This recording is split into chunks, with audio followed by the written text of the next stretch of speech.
welcome to another episode of Cosmos with Cosmos. I'm Liz. I'm Mike. And Brandon is on the road again. On assignment. I think he's in New Jersey. I don't know. He's either in New Jersey or on his way to New Jersey. Yeah.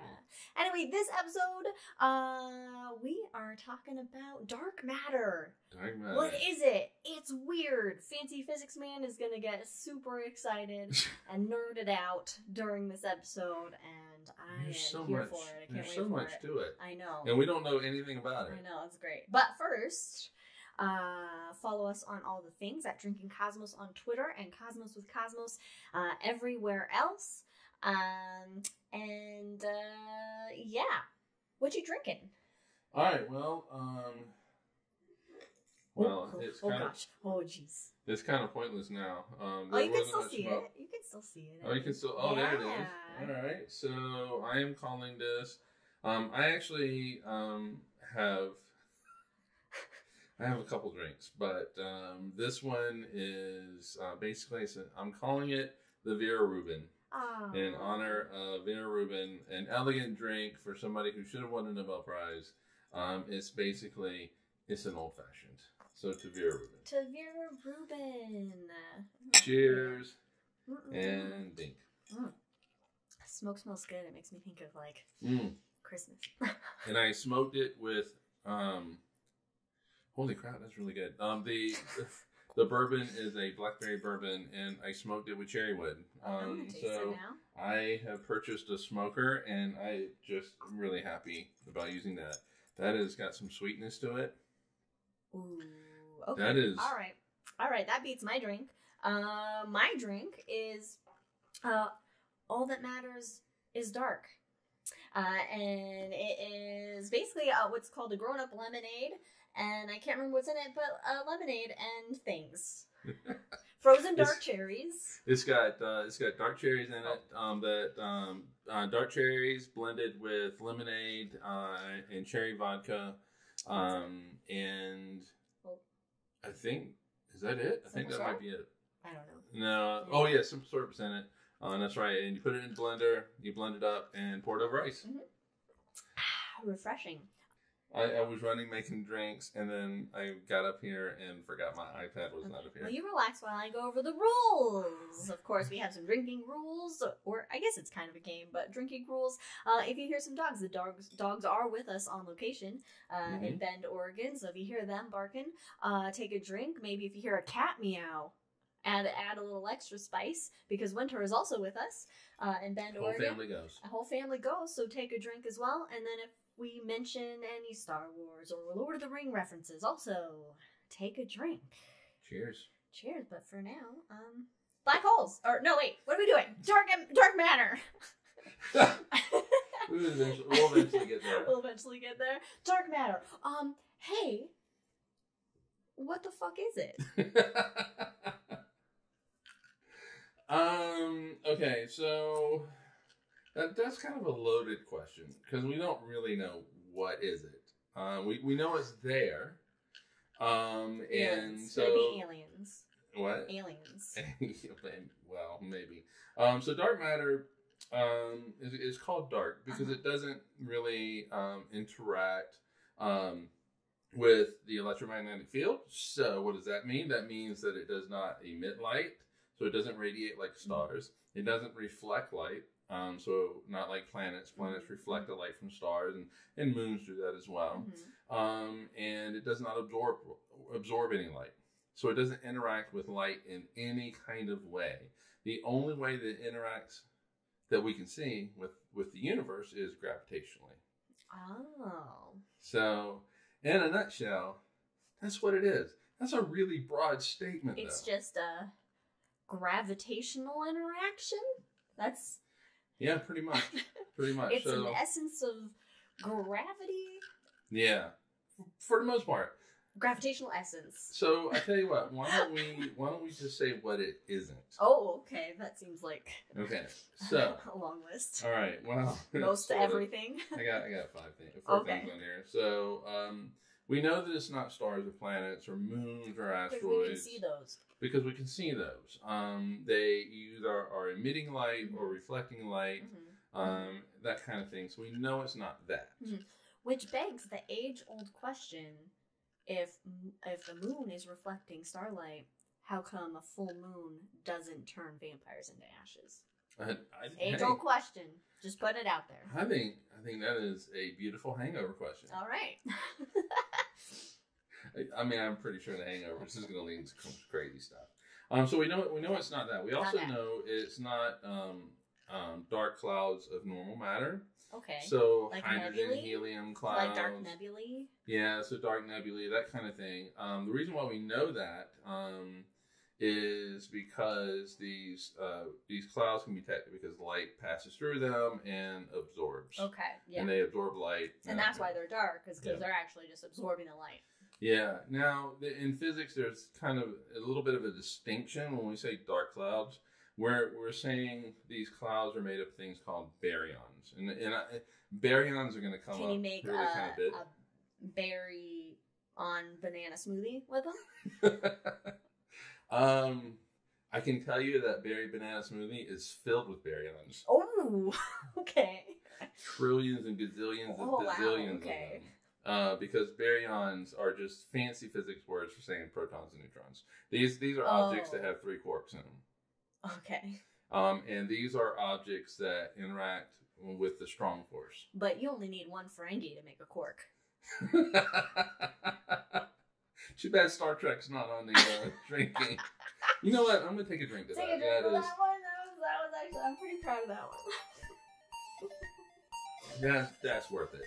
That's worth it. We also know it's not antimatter, because with antimatter we can see that when a particle runs into its antiparticle, they annihilate each other into gamma rays. And so it'll create a little gamma ray flash, and we're not seeing that. So no fireworks. No fireworks. We know it's not antimatter. We also know it's not supermassive black holes, because if it were supermassive black holes, just kind of floating around out there in the universe, we would see a lot more gravitational lensing events than we're seeing. Oh, okay. And though we see some, because those are like the big boys of gravity. Those are the big boys. Those are the heavy hitters. Those are the heavy hitters. And they are not creating the gravitational lensing in the numbers that we would expect to see. Gotcha. So. Is it space bacon? Jack wants to know. Is it space bacon? Space bacon. I like it, yeah. Let's say it's space bacon. Yeah. I made bacon this morning and it was delicious. Oh my gosh. Man, I don't think I need dinner tonight. I'm going to eat dinner, but I don't think I need dinner. Yeah. That's probably why I have the girth. Just have some space bacon. Huh? Space bacon. Space bacon, yeah. So, since we don't know what it is, I mean, right now we need to kind of rule out the things that it's not. Okay, yeah. To narrow down to something we don't even maybe have a word for yet. Yeah, pretty much. I mean, can we just make one up? It's clip flower. Yeah, well, they spell that. Don't spell it. Yeah, so I mean, that's what we need to do, and eventually you are going to get down to a list of objects that it could be, and we do have some possibilities, some candidates. Okay. However, the evidence isn't panning out for some of them. We need to go through further interview process. Yeah, we need to expand the search a little bit in this. So I guess the question becomes, how do we know they exist? How do we know dark matter exists? Yes. Well, I mean, we can see its effects. We can measure its effect. See is a bad word. We can measure. To measure its effects. We can measure the effects. Yeah, that's great. Yeah, because you can't see dark matter. Which I think is crazy. Like when you're watching Star Trek and things like this, and they talk about dark matter, and especially this dark matter anomaly, which is 1,200 years into the future. It's just they're still using dark matter. It's like you should have a. At that point, they've just given up naming things. We know what it is. We're just going to call it. When we figure it out, do you think we might actually just keep calling it dark matter just because it's been known as dark matter for so long? I doubt it. I got it. I mean, I think I think that is it so basically if we end up finding out what it is, we can measure it. So if we find out what it is it basically kind of like a dispersed collection of a certain unknown particle then that we don't possibly know of?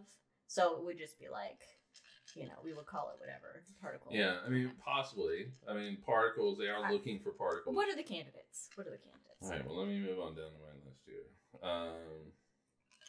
All right. So right now, you can kind of break it up into two different camps: baryonic matter Ooh. and non-baryonic matter. But it doesn't. But the baryons react with stuff. But it doesn't do the baryonic thing. Right. So, so one of the thoughts was that it could be this thing called machos, which means massive, compact halo objects. Mm-hmm. And these are things that would be in the halos of galaxies and stuff like that. But like, would globular clusters? No. Okay. No. Remember, these are things you can't see. Oh, okay, yeah, we're talking quantum. Well, no, these are actually big things. Oh, okay. These are things that you could actually run into and touch. Oh. The problem is that all right. So these could be tied up into brown dwarfs, neutron stars, black holes, white dwarfs, clouds of heavy elements, things that are typically very hard to spot. Okay. So if you have a black hole that's just kind of sitting out out in the halo of a galaxy, so outside of the galaxy, kind of by itself, doesn't have anything going around it, you got no gases falling into it, you're not going to see it. Okay. But this is baryonic material. And so white dwarfs, very hard to detect. Basically what they're saying with machos is that, hey, all these things that we can't see, that are very hard to detect, it could be dark matter. But it's just not lining up for machos. The evidence isn't like. I feel like we would be able to then see what it was if it was machos on that scale. Yeah, and I mean exactly. And again, the evidence against it would be that these baryonic clouds, these clouds of hydrogen, helium, and other stuff, they would be backlit by distant stars for one thing. You would get absorption that comes through them. And we don't get any of that interaction. And we're not seeing any of that. Also, if you had all of this extra stuff, Big Bang nucleosynthesis theory, so the Big Bang creating hydrogen, helium, and lithium, that kind of stuff. We would actually see different abundances. Big Bang nucleus, the Big Bang, I gotta look at it. Nucleosynthesis theory is really amazing at predicting the abundances of like hydrogen, helium, lithium, and all that in the universe from the Big Bang itself. And so, if you have this baryonic matter that is dark matter, then it is. We would see different abundances of hydrogen, helium, and lithium. Okay. So we're seeing what we should be seeing. We're seeing what. But then there's something weird happening that is still like, wait, what? Everything looks correct except who's that guy in the corner? Where did he come from? Who invited him? So gravitational microlensing. So this is gravitational lensing, but kind of small. Found a very small fraction of dark matter that can be in the form of machos. Very, very tiny. So maybe some aspect of dark matter are these machos as it's being laid out in here, but it's a very, very tiny percentage. So it's not a lot. It doesn't significantly contribute. And the cosmic background radiation implies that 5/6 of the total matter is in the form of matter that interacts only gravitationally with ordinary matter and doesn't really do anything with the electromagnetic field. So the cosmic background radiation is kind of ruling out these machos. Oh, okay. Yeah, and so the current view is that it's really nothing. It's not machos. It's not machos. Hey, machos, get out of here. It's not you. All right, so kind of associated with this, and I found this in my research, and I hadn't enjoyed this. Is it the opposite of machos? No. Oh, That's okay. coming up. Oh, okay. These are robust associations of massive baryonic objects. What? Rambos. Rambos in the universe. Rambos. Universe Rambos. There can be only one. I'm mixing references, but I don't care. Yeah. So these would be dark. Wait, can we say it a little bit slower for those? Robust association of massive baryonic objects. I feel like they started with Rambo, and they were like, "Let's make this work." Yeah, somebody watched the movie. Yeah, Steve's like, "I got it, Rambo." And they're like, "All right, huddle up. What do we got for ours?" This work. We gotta make it work. Yeah, because robust just seems like it's robust. Like it's not a normal descriptor of a universal object. But they're like, this is probably we have an association of these baryonic objects, but they're kind of massive. So we have an association of massive. They'd be baryonic ambos. objects. They don't like ambos. Ambos. They just no, let's make it cool. But we already got some machos. But why don't we say it's a dark cluster of these things, of these dark brown dwarfs, and then we could say robust and make it a Rambo. Yeah. Yeah. All right. So, Sylvester. My one just says Sylvesters. We got some Sylvesters out there in the universe. Yeah. So the collection of brown dwarfs are Rambo. It's called Rambo, but the individual brown dwarfs are Sylvesters. Oh, I like that. I like that. Or whatever movies he's been in. Rockies. Yeah. No, I like Sylvester's. All right, so that's basically about it for baryonic matter. And again, nobody thinks it's baryonic matter. Okay, so basically the baryonic matter camp is like, it's like, Yeah. But it's like a cult that's got like one person left in it. And that's just like, guys. It's not. It doesn't have a lot. It doesn't have a lot to it. Okay, but back in the day, and when I say back in the day, we're talking about 90s, 80s, and 90s. Oh, okay, it's way back in the day, man. Yeah, that was one of the things. Okay, yeah, but I mean, we didn't know a lot. All right, so no, we didn't. All right, so non-baryonic. Non-baryonic matter, so matter that does not have quarks in it, matter that does not utilize the strong force in any kind of way. There are some other candidates and physicists, and this is actually kind of a marriage between physicists now and astronomers and astrophysicists. Because I know, right? Because now we're delving into particle physics, and there is an example in non-baryonic matter. That's a little bit bigger, but hold on, I gotta throw in Jack's comment here. Dreads were voted off the island of Rambos. Hold on. All right, so here is the opposite. Oh yay! These ones. These are fun. Wimps. Yes, these are wimps and machos. Who named these? They're brilliant. I love it. Yeah, they're having fun with it. Physicists will have fun. All they do is math all day, so they're just gonna throw in a little spice. They gotta do something. So these wimps are weakly interacting massive particles. Okay. And these are particles that obviously are interacting with the gravitational force. So they are providing gravity to the universe. They were just providing gravity. We give you some gravity. Right. They're very serious. But they also could have the weak force working on it as well. And so that's where the weakly comes from. I mean, the weakly is going to be it has kind of two meanings to it. It implies the weak force. Aren't the weak forces like the stronger forces, though? No, the weak force is actually... Okay.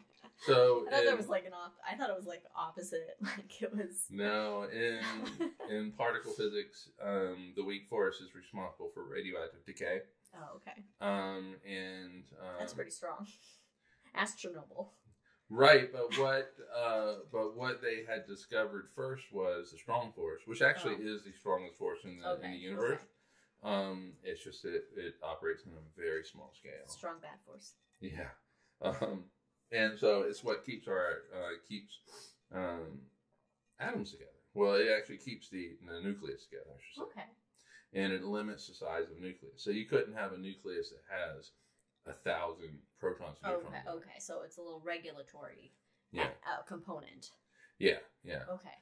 Because what would happen is, so you have all these protons that are packed close to each other. Mm-hmm. They are trying to repel each other. Mm-hmm. But they're feeling the strong force, which keeps them bound together. Yes. You get to a certain size, that repulsion from the like charges will just blow apart the atom. So the nucleus, and so you get to a certing size, and it's around. I mean, obviously we have more than 100 atoms. But when you're getting up there, those atoms do not last long at all. Oh, they're kind of like a boop boop. Yep. Is that why like the Higgs boson is like? No, that's different. Okay. Yeah. Anyway, moving on. Yeah. Whoops. There we go. So these particles interact only with gravity and weak force, or maybe something weaker, which implies maybe new physics. New physics. I mean, but once we figure out what dark matter is and dark energy, isn't that going to be new physics, basically? Or is it just going to be physics that it's still same physics, but just like a little extra thing we didn't know about it? I think it's going to be new physics. New physics. But that is somebody who is way far removed from, the inner discussions of what... But you're a fancy physics man. Yeah, but they don't let me in their team huddles. Oh, you don't get to go to the meetings. I don't get to go to the meetings. Okay. And it's also kind of a hopeful thing, because I really want to know physics. Yeah, you always want like new discoveries in science and new things because it keeps... Yeah, and you know what? At the end of the day, there has to be new physics. Because your two pillars don't talk to each other. General theory, relativity, and quantum. Yes, you need some. What all do I have on me? It was just like a little eyelash, then you had like a little, I don't know, eye crusty on your hand. I feel like I'm covered in stuff now. I'm cleaning you. I'm just grooming you. And I had a shower. And so since we don't know, we have not discovered these weakly interactive massing particles. I mean, we're looking for them. We haven't discovered the WIMPs? No, we have not discovered them. Well, we haven't discovered they're hiding any from of those machos. They are. So nothing has detected it, but they think that these particles would be in between 1 and 1,000 times heavier than a proton. I mean, that means nothing to me. My mom asks, is dark matter all over space? Yes. Well, I mean, it's yes, but it's concentrated. Is it concentrated in certain areas, like with galaxies and stuff, or? Well, yeah. I mean, if you look at the universe, if you look at a map of the universe, you see these filaments and strands. And so the dark matter is concentrated. Kind of, that's a cosmic web. It's a cosmic web. It's a cosmic web. And so I don't know why I forgot that. Yeah. So you'll see these filaments that reach out through the universe, and this is where the galaxies line up on. Yeah. So think of dark matter as a lattice in which the galaxies cling to in the universe as the universe expands. But outside of that lattice, you have voids where you don't find much complete nothingness. Okay. The nothing. Yeah, you'll find dark energy. There'll still be some stuff. There'll still be stuff there. Jack says for the bridge physics, they should name the dark matter as zip lines. Parentheses lines. I think that's good. Whee! So dark matter is there, but it's pretty much predominantly concentrated in these filaments and webs. There are experiments that are looking for them. I'm guessing using like colliders and stuff. Not so much for the WIMPs. Oh, okay. For WIMPs, what they're doing is they're setting up these huge vats of xenon, and the dark matter part of the WIMPs will come in. They'll hit the xenon will flash, and so they're looking for these little flashes. And we have experiments like that going on in the U.S. and Brandon just hopped in. Yeah. Represent. He could have Skyped. Anyway, so what was I saying? Oh, U.S., Italy, and China have the xenon. Things going on, but there's also some others like using germanium and argon. Xenon, warrior physics. All right, take a drink. Drink for that, because. What did we listen to? Oh, she was on a Tig podcast. Tig podcast. Don't ask Tig. Yeah, don't ask Tig. It was great. So there's also things called axions, which are particles that are hypothesized in 1977 to explain kind of an issue that quantum physics is having. Okay. And if the axions are cold, meaning that they aren't moving fast, then they could be a possible dark matter solution. Okay. The problem is that and this is the problem with everything, we have not discovered it yet. We haven't found it. Yeah, and so the Large Hadron Collider. Okay, so has been looking, and colliding things. Yeah, colliding things, and you look at what comes out. Smashing the tiniest shit possible together. Yes. And it's basically a huge train wreck, and all this debris comes out of it, and you look at debris, and you're able to figure out what kind of particles these are, and the characteristics and properties of these particles, and they just have not been able to find anything that is really what they're looking for. Is not specifically axions, but they're looking for things. They're looking for particles that supersymmetry would, which is like the next thing up. You have the Standard Model. Oh. And this is kind of This is like honors physics. This is honors. This honors is honors Standard Model. And it's not finding anything for supersymmetry. But look how long it took to find the Higgs boson. That is true. I mean, how many times did they smash shit together to finally get one little boop? Well, they got more than one little boop. Okay, but, I mean. But yes, but they aren't finding anything in the colliders. Wow. Do we need? My mom points out. Do we need new technology, in order to find it? We just can't smash it. We can't smash burrows fast enough. Maybe, but those the Large Hadron Collider, it's got everything going really fast. Mm-hmm.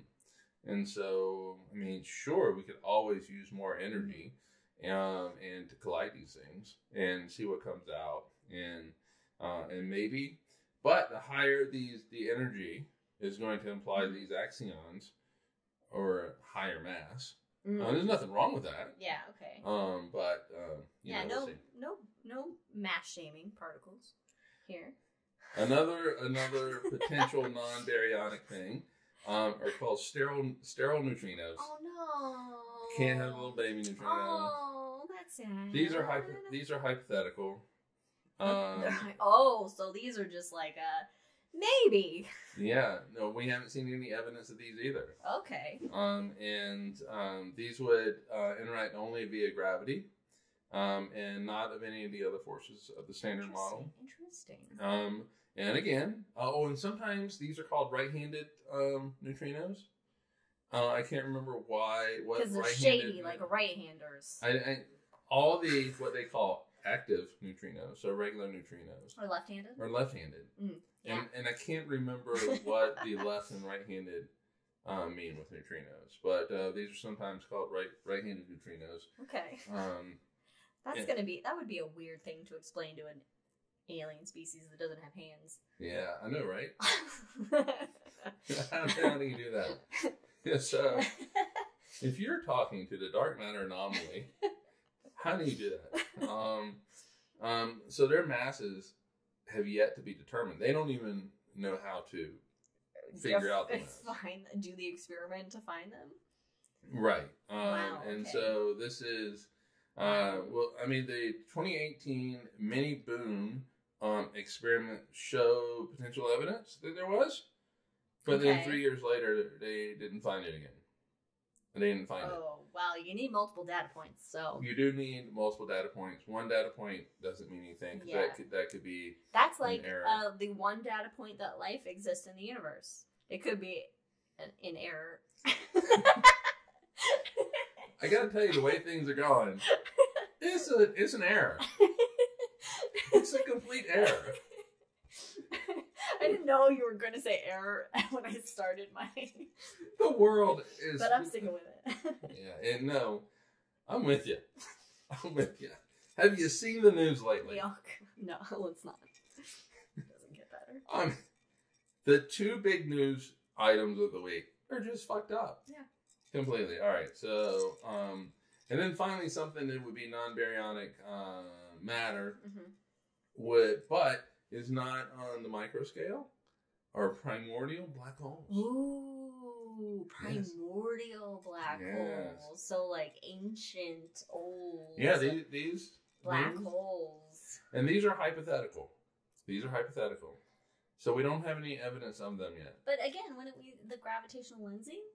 Or are they just so small? No, these are I mean, really it kind of small depends. Black holes that are everywhere. So these formed shortly after the Big Bang. Okay. And okay. These did not form from stars collapsing. Oh, okay. These formed from regions of space and time being dense enough to actually create a black hole. I mean, that's a heavy region of space and time? Yeah. What, does time have weight to it? Well, space and time they're connected. So I can't. My brain, we're getting into a realm where my brain starts to, like, I feel it getting a little squishy right now, so. Yeah, well, yeah. All right, but here's the thing. So since these did not form from stars collapsing, you do not need stellar mass to create this black hole. Yeah. It could be, you could have the mass the size of a mountain that can make this black hole. Wow. Because you're just talking about dense regions of space-time. So black holes with masses of about 100 billion kilograms, small mountain, and I could not find it, but I was looking for the mass of Mount Hood here in Oregon because I'm thinking it's going to be about that size. Can you measure the mass of a mountain? Oh yeah. Okay. Yeah, I mean, don't know. You can figure out how much volume the mountain takes, especially when does the mountain begin and the rest of the earth end? I don't know. You have to ask a geologist on that part, but we will explain in a minute how we can measure dark matter, what the effect is that we've seen. We didn't explain. That a question? Yeah, we didn't explain that at all. Okay, we did that. No, we'll do that in a little bit. All right, so these Mount Hood-esque size primordial black holes should be evaporating from Hawking radiation like right now. So we should be able to see basically gamma ray flashes. Okay, but if those are the dark matter, what happens with them all disintegrating right now? Dark matter goes away. But what in a flash of gamma rays. What happens to just the galaxies? Are we all going to stay put? Well, no, I mean, the galaxies at this point. Okay, so it's not like it's dark matter that's holding everything kind of together. No, not really. No. Okay. I just think, the cosmic web kind of just makes it. It gives an impression that. All right, we'll get that. All right, okay. So the Fermi Gamma Ray Observatory has set the limit to less than 1% of dark matter being primordial black holes. Oh, that's not big. That's not big. Yeah. So okay. We have. So what you're saying though, but dark matter then could be multiple things. It could be multiple things. Probably it's predominantly gonna be something though. One thing. Okay. But you're gonna have a lot of other things contributing to it. Mm-hmm. I mean, you will have, let's say primordial black holes exist. You will have them contributing to it. Mm-hmm. You'll have brown dwarves. But if we find out, like, say, dark matter is one thing, then that's dark matter, but you just have, like, oh, then these primordial black holes are just adding to, like, the massive, or whatever. Right. So they wouldn't be, like, the same thing. Yeah, so the, I don't know why, there we go. I don't know why my iPad is all of a sudden gotten really small. Anyway, so how do we know that, yeah, how do we measure it? Like, what were we like, wait a minute, there's something else here. There's something else that's doing something. It was first hypothesized. Aha! By Lord Kelvin. Lord Kelvin. Yeah, there we go. Responsible for the temperature of the universe. Well, yeah, kind of. I mean, he did a lot with Is it the Kelvins? Where do we get Kelvins from? Lord Kelvin? Yeah, because he did a lot with thermodynamics. Oh, okay. Lord Kelvin stated in 1884 that many of our stars, perhaps a great majority of them, may be dark bodies. That was the first hint of somebody saying that there might be this dark matter out in the universe. Oh, but why? Because we can see them. Right, but also, though, I think he's using stars very loosely here. Okay. Meaning anything that was up there. Is he being a little philosophical with it? Yeah, I think so. Because I think poetic with it, as they were wont to do. Right. But I think what he's doing is he's looking around, and we have the sun, we also have the moon, we have the Earth, we have all these planets and asteroids. We've known about comets by 1884, obviously, but and so he's saying that there's probably a lot of that shit in the universe. Yeah. That we would not be able to see, and hence it would be dark. Okay. Fast forward about 40 years, Dutch astronomer Jacobus Kapteyn. Jacobus Kapteyn. Anyway, he suggests dark matter based on stellar velocity. So he's looking at stars, how fast they're going, and he said there might be a little bit more matter. When was this again? 1922. Wow, okay. Yeah, so he's saying they're going a little bit faster than they probably should. It's just amazing that we can measure, like, the stars moving. Well, Doppler effect. I know, but... yeah, so 1933, Swiss astronomer Fritz Zwicky. Oh, snap. It's your boy. It's my boy. It's his boy. Spherical Bastards. That's a great punk name, by the way. Spherical Bastards? Yeah, that's gonna be my punk band name, Clay. Yeah, that's definitely a good punk band name. Yeah, I think me, you, and Brandon ought to make a punk band. We're gonna have a punk band. He'll record from location. Jack says, if the primordial black hole is made of a knot of time, shouldn't we see more of the stars spontaneously aging when they move out in front of them? What is that question? If the primordial black hole is made of a knot of time, shouldn't we see more of the stars spontaneously aging when they move out in front of them? I mean, my brain just melted, Jack, so I'm of no use to answering your question. All right, so so the black hole passes between us and the star. This is what he does when he's thinking really hard. Yeah, so the primordial black hole passes between us and the star. Really what we should see is some sort of lensing effect that occurs. So there should be a blip in brightness. Oh, okay. However, though,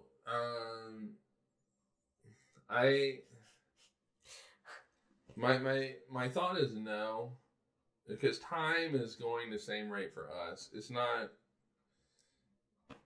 No, I don't think so. He says no, and he's sticking with it. I'm going to stick with it, but I have to think about it. That's a great question, Jack. You got him to think real hard. He's going to be thinking. That's a brain melt question, but if we were in the black hole, then we'd be dead. End of story. Let's pretend that we don't die Okay. and that we can experience. And so we would see the star spontaneously aging, but we would have to be at the black hole. At the black hole. To Okay. do that. Here on Earth, time still flows. So it's a yes and a no. Time, yeah, but for us here on Earth, time still flows at the rate it flows because of the gravity we're experiencing, and sort of the speed that we're going, but predominantly the gravity we're experiencing, and so we're not going to see it spontaneously age. Okay. But if we were at a black hole, yeah, All right. in the black hole, which is not what you want to do. No. Anyway, Zwicky discovered an unseen mass. Ooh. Yes, Uh-oh. which he called dark matter. Okay. When he was studying the motions of galaxies in the Coma cluster. And he estimated the mass of the unseen matter to be 400 times that of the visible matter. That's off by an order of magnitude plus. Okay. I was like, that's a lot. Yeah, and it was based on the Hubble's constant. So the Hubble's constant was in there, Okay. but it was an older version of the number. Had been updated. Hadn't been updated. And so as we've gotten more accurate Data for the Hubble, Observations? Okay. then I mean, if he had that number today, he probably would have gotten it right. Okay. In the 1960s, Seth Shostak showed that half a dozen galaxies spun too fast in their outer regions. Oh, okay. So about 6 of them. Mm-hmm. Seth Shostak actually went to SETI later on, so he's looking for aliens. So he's like, it's aliens. 1978, Vera Rubin. Oh boy. Yes. She was working with Kent Ford, also Ken Freeman.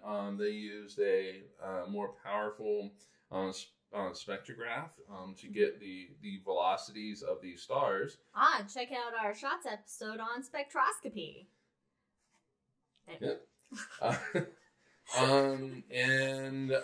They found that the galaxies contained 6 times as much dark matter as visible matter, which is pretty much spot on. Wow. Yep. And so so basically it's like, okay, we can, out of what we can see, we have this much matter. However, we're measuring a total of this much matter in the galaxy. So there's an X number here that we cannot see and are confused by. So basically we know that there's dark matter there's dark matter because there's extra mass in the galaxy that we've measured and can't see. Right. And what they were doing, Vera Rubin, and these the other hell with assholes. the others. The other, whatever. The other members of the They patriarch. don't exist. It's Vera Rubin. What they were doing, and it's a crazy story with Vera Rubin. Vera Rubin, when she was going to get her PhD, she was asked what she wanted to work on. Mm-hmm. And she literally said, something that's not controversial. She wanted something that was not controversial at all. She wanted to work on just something that was bland. She was not looking to make a name for herself. Mm-hmm. And so they were like, why don't you work on the velocities of stars? It seems bland enough. And so what she did was, with others, she measured the speed at which the stars are going around the center of the galaxy. So she would look at stars that were kind of close to the center of the galaxy, measure how fast they were, and put it on a graph. And then she would step out a little bit further, measure how fast those stars were going, and put it on a graph.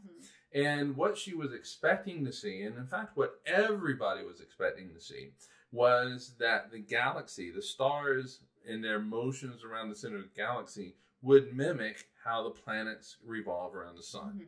And so as you get further away from the sun, you feel less gravity from the sun.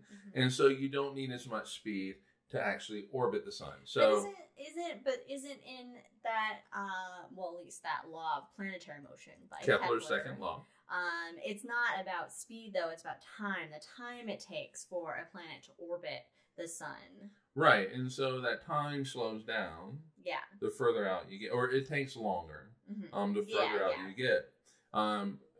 If you dig into the math a bit, you find that what that also means is that the planets actually slow down. Oh, okay. My astronomy teacher was like, "It's not speed." I guess she just didn't want us to be confused in saying this. She wanted to use the correct term when we answer the question on the test. Technically, technically Kepler's law. This was before Newton. Yes, this was way before. This was Kepler's law relates the. Sorry, I accidentally triggered my Google on my Fitbit, and she started listening to you. What Kepler's law says, second law says, is the period of how long it takes for a planet to go around is related to how far away it is from the sun. Yeah. Okay. Newton comes along and mathematically formulates gravitation. Okay. And from there, you find out that the second law actually is a velocity law. Oh, okay. There's a velocity component to it. Okay, gotcha. And so Mercury feels more gravity from the sun because it's closer. And so to maintain its orbit, it must go faster than Venus, than the Earth, on out to Neptune, the 8th and final planet in our solar system that we know of today. And so Neptune is going much slower. So they assumed that the stars would do the same thing. So the closer you are to the center of the galaxy, the faster you must go to go around the center of the galaxy, and it slows down from there. Vera Rubin did not find that. She did not find that at all. And so what she found was that the speed at which the planets go around the center of the galaxy actually flattened the stars. What did I say? Planets. Oh, the stars. Their planets. They might have some planets. The speed in which the stars go around the center of the galaxy, if you plot it, it doesn't fall off. It actually flattens out. And so stars at the edge of the galaxy are going just as fast around the center of the galaxy as stars that are halfway out front. And that was just a mind. It was a physics. It's basically, I don't like to say paradigm shift because I think of quantum physics and general theory of relativity and Newton's formulation of physics as paradigm shifts. These are real shifts in the way that we think about the universe. But to me, this is kind of a minor paradigm shift. It is. It showed that, and the only explanation for this is that there is something that's adding momentum, that's providing the velocity for those stars. That is adding a gravitational force that these stars are experiencing. And 5/6 of this shit, 6 times, we can't see it. And so this is the first time that we really have this. Sure, this is Wiki. He measured it with a comet cluster. 400 times. He was really off. But at least he had the right idea that there was unseen matter. But this was the first time that it was really measured accurately. And not only is it happening here, it is happening in Andromeda. It's happening everywhere. And that's why I feel like Vera Rubin should have gotten a Nobel Prize. And I realize that, I get all pissed off about it every time. But she really did deserve it. Vera Rubin is your Starlink. What? Because Brandon gets pissed off about Starlink. Oh, yeah, time. that and tardigrades. But I hope he's ranting right now, wherever he is. New Jersey. He just goes, "God damn it." And so, but she was very gracious about it. She was extremely gracious about it. Of course, she has to be. And ironically, she just wanted something that was bland and not controversial at all. It is not the only evidence that we have. For example, gravitational lensing, we see it stronger in cases because of dark matter. The cosmic background radiation is showing evidence for... Ooh. Yeah. So dark matter does not interact with light. However, it does affect the cosmic background radiation with in gravitation. And so the only way to explain some of these features, like the knottiness of it, is with not its knottiness. It's K-N-O-T.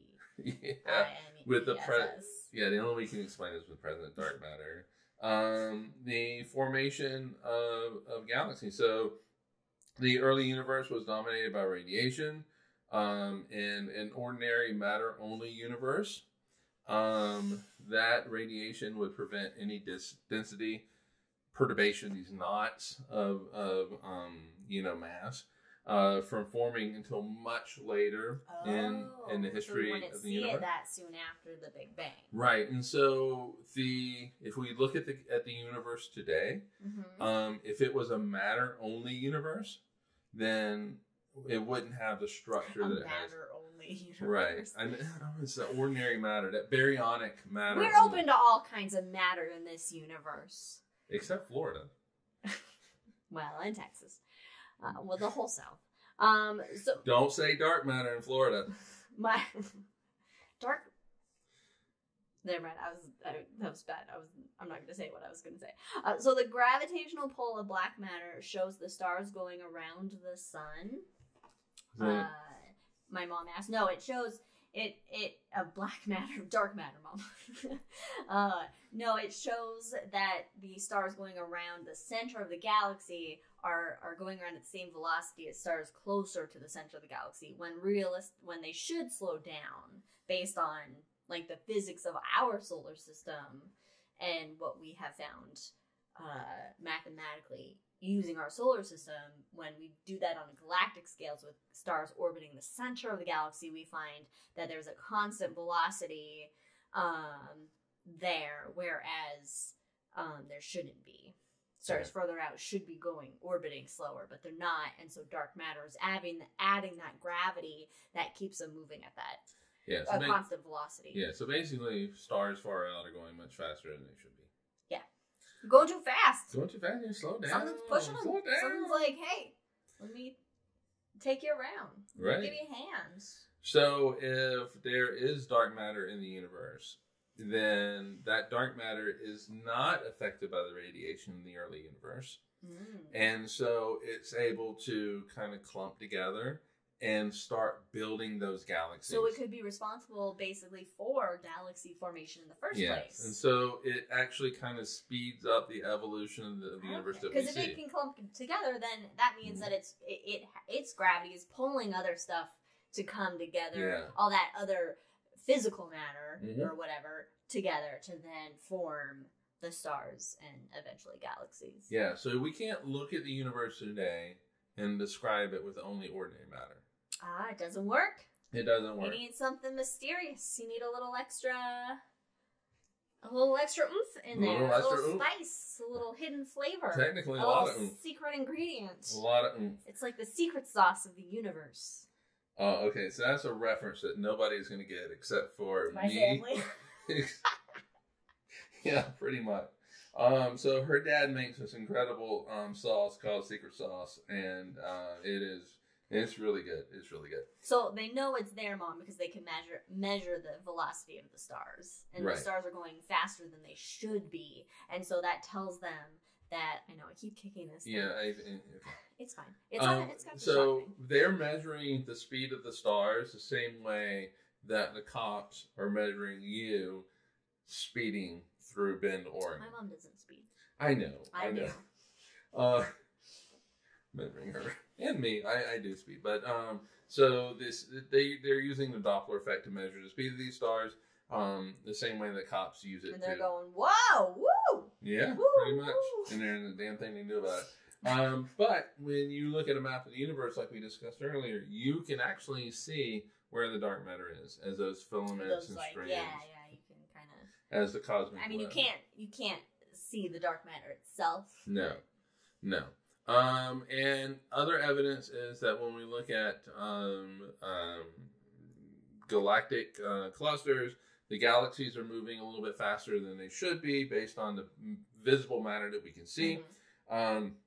Like we can look at a galaxy and we can get it based on how bright it is and how far away from us it is.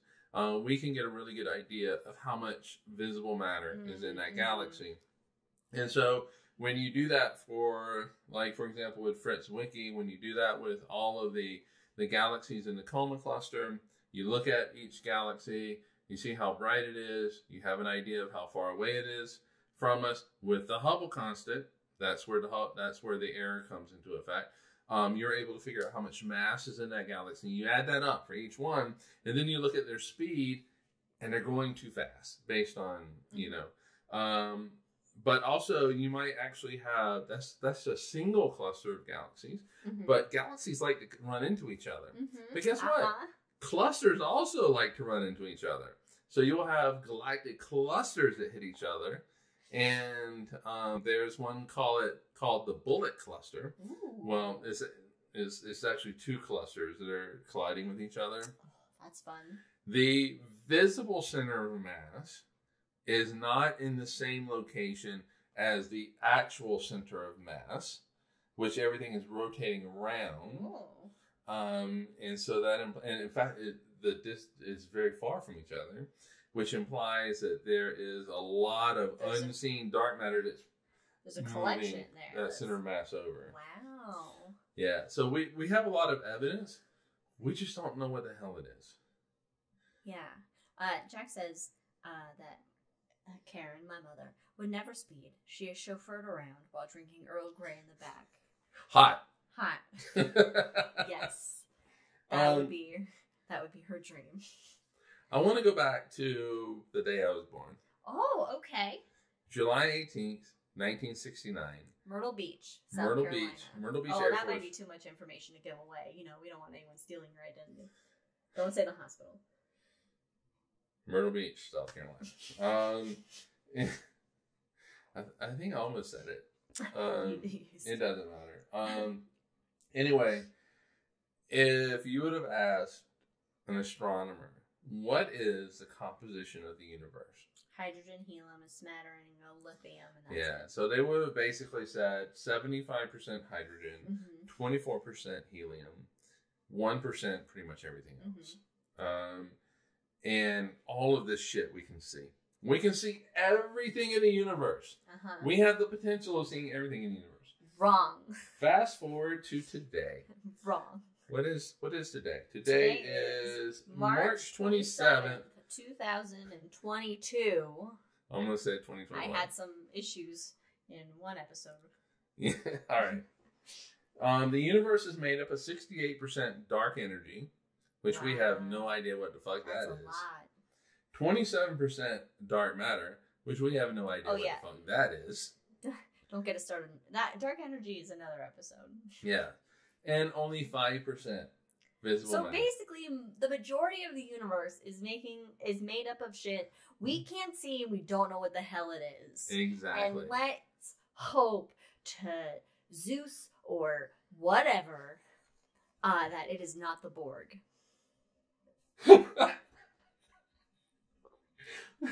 My doctor, Jack, my doctor had that little long thing. The Italian plague mask. The plague mask.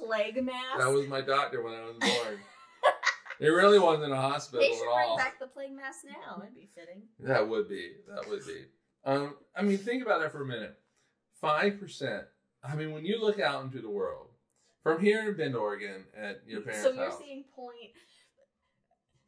negative a lot to the scientific power percent of visible matter. Well, okay, no, we're not saying negative. negative. It's not negative, but a point, But think about it, though. Think about it. When we look out and just to the world around us, we, especially from your parents' house, we can look out kind of far out, and we see a lot of the world around us, and then we expand that view. Well, actually, from the top of Mount Diablo, where we used to live, it had the second largest view in the world on a clear day. Okay, let's pretend like we're on top of Mount Diablo, Mount Kilimanjaro in Tanzania, in Alamo, California, on a very clear day. Okay. And we're looking out. We can see, 4 or 5 states? Sure, I don't know what the view range is. You told me that. It's the second. I don't know. California. I think you can see. All right, California, Nevada. Probably, maybe. Okay. Anyway, we'll I don't know. You can see a long way. You can see a long way. So you're up there, and that isn't even a fraction of what you can see on Earth. And so you get up on satellites, you can see the entire Earth. With telescopes, but you can see the majority of the Earth is below your feet. You can't see it. That's true. And so with telescopes, we're able to see our solar system, our local neighborhood, and we can expand out. And we can't even spot all the asteroids that are out there. No, we can expand out and we can see the galaxy. We see parts of the galaxy. We can see other galaxies out there, and we can map hundreds of billions of galaxies along this cosmic web, along the dark matter. All of that shit, all of those trillions and trillions and gazillions of stars and planets that go around those stars, and the asteroids that go around those stars, and all the aliens, and all of that, and all the cars that they drive, and the planes that they fly, that only makes up 5% of the entire universe. Just explosion, but also implosion, and then melting like Cheese Whiz. 95% of the universe we don't see, we don't understand. Know what the fuck it is. We only see their effects. Dark matter, we see its gravitational effects. Dark energy, we see it trying to just push the universe apart. And we don't understand. Cold death of nothing. We don't understand what either one of those are. But one day we will, maybe, hopefully. But what an amazing time to be alive, to try to figure out what it is. What it is. To be honest, 20 years ago, and I hate it when physicists do this. Physicists were like, we're pretty close to the end. We're done. We're pretty much, this is going to be like biology where we're just classifying shit. No. Biology's still discovering new species just here on Earth. Yeah, biology's gonna have But then they classify it. But then what they do is they classify it. Yeah. But we still, it's just arrogant. There's so much fucking arrogance in that statement. I'm sorry. Have you met humanity?